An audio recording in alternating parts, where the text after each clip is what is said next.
Di video kali ini gue bakal uji kesaktian kamera HP ini dan bandingin tipis-tipis sama flagship lainnya. Habis itu, apakah Snapdragon 8 Plus Gen 1-nya gimmick? Spoiler dari gua, Snapdragon sudah kembali ke jalan yang benar. Oke, sebelum mulai, bantu like video ini dulu ya. Let's go! Pengalaman unboxingnya nggak ada yang spesial sih, sama kayak HP-HP Xiaomi lainnya. Cuman ini berwarna dasar hitam aja. Dan yang menarik ada tulisan ini nih, Co-engineered with Leica. Sisanya sama ya, ada kotak hitam yang isinya SIM ejector, kertas yang jarang dibaca, dan case elastis transparan. Lanjut aja, ini dia HP-nya, kita kesampingin dulu. Habis itu ada kabel chargeran Type A ke Type C dan kepala charger 67 watt. Pas dinyalain langsung disambut sama MIUI 13 berbasis Android 12. BTW, HP gue ini yang China version ya, terlihat banyak bloatware-nya gitu. Apakah bakal keluar resmi global? Atau malah rilis di Indonesia? Nanti kita bahas di belakang. Setelah kelar, pas gue cek udah kemakan 30-an giga ya, dari total 256 punya gue. Terus juga, karena ini China ROM, nggak ada Google Play Store, jadi gue mesti install dulu. Cuma gampang kok, tinggal ke Gets App dan ketik Google Play Store.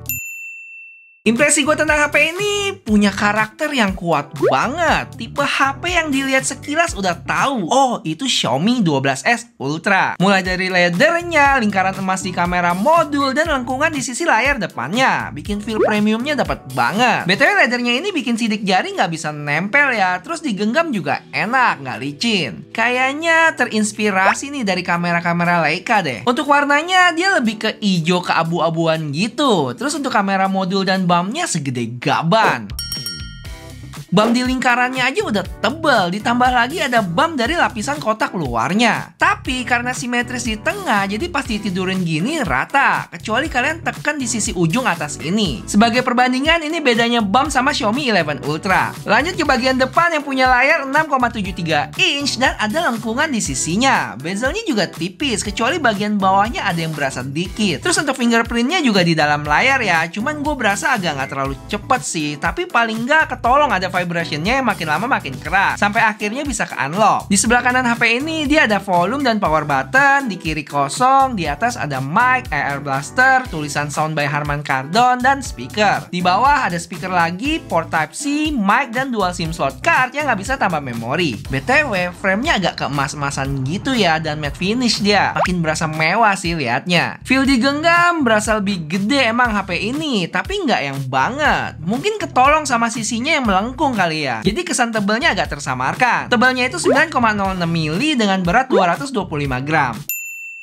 Lanjut kita ke spesifikasinya. Mulai dari layarnya yang punya ukuran 6,73 inch E5 AMOLED. 2K 120Hz refresh rate yang adaptif ya. Terus tingkat kecerahan maksimal di 1500 nits. Habis itu yang menarik di sini adalah chipset barunya, yaitu Snapdragon 8 Plus Gen 1. Yang mana diklaim terjadi 10% peningkatan dari sisi CPU dan GPU, plus 30% peningkatan dalam hal efisiensi energi kalau dibandingin sama Snapdragon 8 Gen 1 yang non-plus ya. Kalau yang diklaim benar, ini sih peningkatan yang gede loh. Artinya baterainya lebih awet, lebih kenceng juga performance-nya, dan dari sisi suhu juga lebih adem. Dan nggak lupa, dia juga punya sistem pendingin yang namanya 3D cooling system. Semua itu nanti kita coba buktiin ya. Dari sisi baterai, dia punya kapasitas 4860 mAh dengan 67 watt charging yang diklaim ke 100% dalam 41 menit. Habis itu ada wireless charging dan reverse wireless charging. Masih di baterai, Xiaomi 12S Ultra ini juga punya 2 chip tambahan loh. P1 chip buat fast charging dan G1 chip buat baterai manajemen. Nah, ini yang menarik, kamera. Collab mereka dengan Leica ini nggak main-main ya. Hal ini sampai khusus diceritain di launchingnya beberapa waktu lalu. Intinya tim Leica dan tim Xiaomi ini benar-benar berusaha keras buat collab ini. Untuk spek kamera dia punya 50 megapiksel main dengan sensor Sony 1 inch IMX989. Spoiler aja, ini bener-bener keren sih kameranya. Nanti gue tunjukin habis ini. Habis itu 48 megapiksel ultra wide dan 48 megapiksel telefoto dengan 5 kali optical zoom. Lensa wide dan telefotonya itu sama-sama punya OIS ya. Terus untuk kamera selfie-nya 32 megapiksel. Spek lainnya HP ini udah HP 5G, Wi-Fi 6E, IP68, stereo speaker by Harman Kardon, dan lain sebagainya.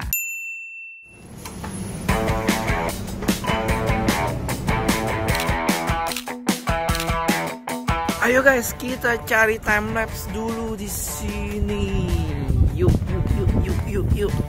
Iya, HP ini lemah banget di kamera depan, apalagi kalau kurang cahaya. Dan ini perbandingan kamera belakang wide-nya yang gue balik jadi kamera selfie. Cuma ya jadi nggak bisa lihat layarnya.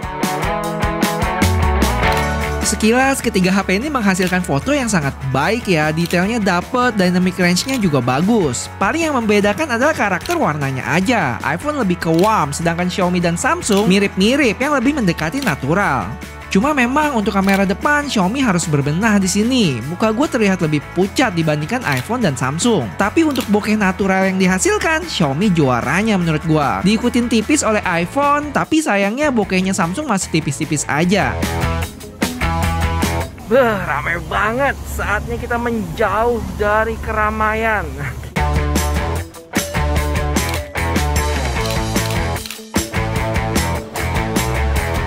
Oke, beberapa fitur menarik dari HP ini diantaranya itu adanya menu Leica Vibrant sama Leica Authentic ya. Untuk Leica Vibrant itu hasil fotonya itu lebih ke saturated guys, sedangkan yang Leica Authenticnya lebih ke natural. Kalian bisa lihat nih contoh-contohnya.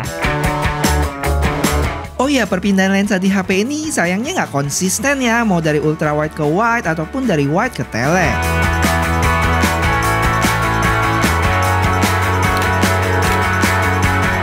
Habis itu untuk portrait dia ada 3 pilihan, yaitu black and white dengan focal length 35 mm, swirly bokeh 50 mm, dan soft focus 90 mm. Ayo coba, yang mana favorit kalian? Kita tes video dulu guys. Oke guys, sekarang kamera belakang dari iPhone, Xiaomi sama Samsung.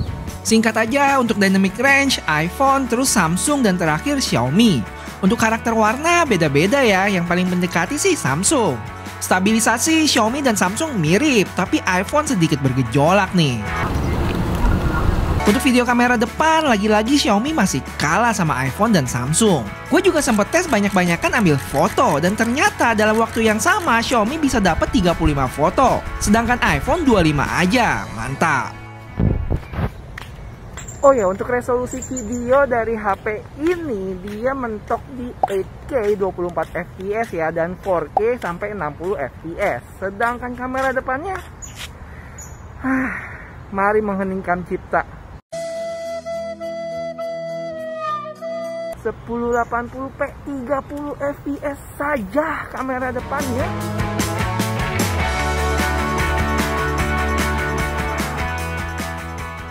Oke guys, sekarang udah jam 10, agak telat nih keluarnya. Kita mau ngetes kamera dari Xiaomi 12S Ultra ini ya, ke daerah Orchard. Harus diakui, Vivo juaranya di sini. Cara dia menghandle cahayanya rapi banget, beda dengan ketiga HP lainnya. Good job buat Vivo. Untuk foto selfie, warna muka gue lebih mendekati antara Vivo atau iPhone. Sedangkan dalam menghandle cahaya di background, Xiaomi dan Vivo kewalahan di sini. Untuk video, karakter warna iPhone masih sama ya, kekuningan gitu. Tapi nuansa malamnya lebih dapat di iPhone dibanding Xiaomi yang cukup terang langitnya. Kalau Samsung masih di tengah-tengah sih. Oke guys, sekarang kita mau melakukan benchmark pengujian flare ya dengan peserta iPhone, Xiaomi, dan Vivo nih. Yang paling banyak flare-nya udah pasti iPhone. Tapi siapakah yang paling dikit? Apakah lensa Leica-nya Xiaomi? Atau Zeiss-nya Vivo? Kalau gue lihat Vivo masih lebih minim ya flare-nya di sini. Keren Vivo. Oke, selain kamera, topik ini nggak kalah menarik guys. Apa benar Snapdragon 8 Plus Gen 1 buatan TSMC ini lebih baik dari versi sebelumnya? Buat menjawab itu, langsung aja gue coba Genshin Impact highest 60 fps selama 30 menitan. Dengan performance mode-nya on ya. Dan hasilnya dapat fps rata-rata di 56,5. Terakhir, gue dapat FPS setinggi ini di HP gaming yang ada kipas di dalamnya, yaitu Red Magic 7 Pro. Terus kalau kita lihat grafiknya lebih detail, sampai di menit ke-20 masih terhitung stabil ya, di batas atas 59-60 FPS. Kalau kalian lihat ada drop tajam di sini adalah waktu gue lagi teleport, jadi bisa diabaikan. Setelah menit 20 mulai terjadi gejolak-gejolak yang hitungannya juga masih geli-geli sih, karena batas bawahnya pun masih di atas 45 FPS. Hasil ini cukup memberikan angin segar nih buat HP-HP selanjutnya selanjutnya yang pakai chipset ini. Tapi gimana suhunya, Bang? Paling tinggi suhu yang dicapai itu di 45-an derajat. Untuk pengalaman real pegangnya berasa panas emang, tapi bukan yang sampai nggak bisa dipegang ya. Cuma yang mesti kalian tahu saat gua ukur bagian belakangnya cuman dapet di sekitar 38 sampai 40-an derajat aja. Mungkin karena bermaterial leather kali ya, jadi nggak bisa menyalurkan panasnya keluar. Atau emang cooling system dari 12S Ultra ini emang cihu ini. Menurut kalian yang mana? Untuk baterai total berkurang 16% ya, dari 93 ke 77%.